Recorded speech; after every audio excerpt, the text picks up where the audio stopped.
Hotspot হিসেবে চিহ্নিত হওয়া বরগুনায় কমতে শুরু করেছে ডেঙ্গুর প্রকোপ। হাসপাতালগুলোতেও কমছে রোগী ও স্বজনদের। ফিরে নিয়ে আরও জানাতে বরগুনা সদর হাসপাতাল থেকে যুক্ত হয়েছেন জিয়াদ মাহমুদ। জিয়াদ, জানাবেন বরগুনায় গেল 24 ঘন্টায় নতুন করে কতজন রোগী ডেঙ্গু শনাক্ত হয়েছেন, একই সঙ্গে দৈনিক গড়ে কি পরিমাণ রোগী ভর্তি হচ্ছেন এবং কি পরিমাণ রোগী সুস্থ হয়ে বাড়ি ফিরছেন? মুক্তি, আপনাকে জানিয়ে রাখি যে আমরা যদি ঠিক গত মাসের এই তারিখের দিকে তাকাই তাহলে দেখা যাবে যে সেই সময় প্রতিদিন প্রায় 70 থেকে 80 জন এবং কোনোদিন 100 জনের বেশি ডেঙ্গু রোগী কিন্তু আক্রান্ত হয়েছে এলো এই বরগুনা সদর হাসপাতালে। বরগুনা জেলাতে আমরা দেখেছিলাম যে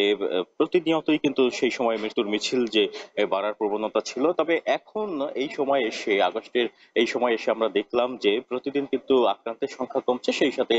মৃত্যুর যে মিছিল সেটিও কিন্তু বন্ধ হচ্ছে। তো আপনাকে জানিয়ে রাখি যে গত 24 ঘন্টায় মানে আজকে সকাল 11টা পর্যন্ত গত 24 ঘন্টায় নতুন করে 25 জন ডেঙ্গু রোগী শনাক্ত হয়েছে এবং এ নিয়ে এবছরে মোট আক্রান্তের সংখ্যা গিয়ে দাঁড়ালো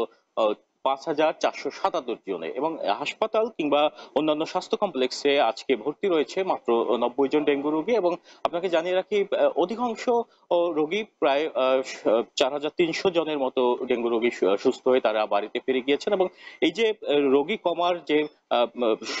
হার এবং এর পেছনে কিন্তু যে বিষয়টি আপনাকে জানিয়ে রাখি যে রোগী যে কমছে তার পেছনে সবচেয়ে বড় অবদান এখানকার স্বাস্থ্য বিভাগ, সিভিল সার্জন থেকে শুরু করে জেলা প্রশাসনের একটা ভূমিকা রয়েছে। কেননা যখন ডেঙ্গুর প্রকোপ পুরোদমে শুরু হয়েছিল তখন কিন্তু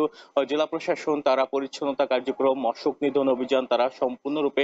চালু করেছিলেন। বিধায় কিন্তু এই ডেঙ্গুর যে প্রকোপ এটি কমতে শুরু করেছে এবং এই হাসপাতাল কর্তৃপক্ষ তারা নিরবিচ্ছিন্ন সেবা দিয়ে যাচ্ছেন এবং আপনাকে জানিয়ে রাখি যখন ডেঙ্গু যখন শুরু হয়, ডেঙ্গু আক্রান্তের হার বৃদ্ধি শুরু হয় তখনই কিন্তু এখানকার স্বাস্থ্য বিভাগ নতুন করে 12 জন চিকিৎসককে এই হাসপাতালে পদায়ন করেছিলেন। যদিও একটি বিষয়ে এখনো সংকট থেকে গেছে, সেই বিষয়টি হচ্ছে এখানে চিকিৎসা সেবার ক্ষেত্রে যে ডেঙ্গুর আধুনিক চিকিৎসা বা উন্নত চিকিৎসার জন্য আইসিইউ বা সিসিইউ সুবিধা না থাকায় বেশিরভাগ ডেঙ্গু রোগীকেই কিন্তু যারা বেশি আক্রান্ত হয়ে পড়ছেন তারা কিন্তু তাদেরকে ঢাকায় রেফার করা হচ্ছে, বরিশালে রেফার করা হচ্ছে। যদিও বরিশাল শের-ই-বাংলা মেডিকেল কলেজ ছাড়া অন্য কোথাও সিসিইউ সুবিধা নেই এবং আরেকটি বিষয় যে সেখানে যে স্বাস্থ্য বিভাগের যে অবস্থা আমরা দেখছি যে সিসিইউ থাকা সত্ত্বেও সেখানকার পরিচ্ছন্নতা তেমন হাসপাতালটি মেডিকেল কলেজটি তেমন পরিচ্ছন্নতা না বিধায় সবাই কিন্তু ঢাকার দিকে ঢুকছেন এবং এখানকার যারা রোগী স্বজন তারা মনে করছেন যে অতি দ্রুত সময়ে যদি এখানে সিসিইউ এবং আইসিইউর ব্যবস্থা করা যায় তাহলে এই হাসপাতালে ডেঙ্গুর চিকিৎসার সম্পূর্ণ চিকিৎসা নিয়ে একজন রোগী তারা বাড়ি ফেরার সম্ভাবনা রয়েছে এবং আরো একটি বিষয় যে হাসপাতাল কর্তৃপক্ষ সিভিল সার্জনের সাথে কথা হয়েছে, তারা জানিয়েছেন যে দ্রুত সময়ের মধ্যে এই হাসপাতালে যাতে সিসিইউ আইসিইউ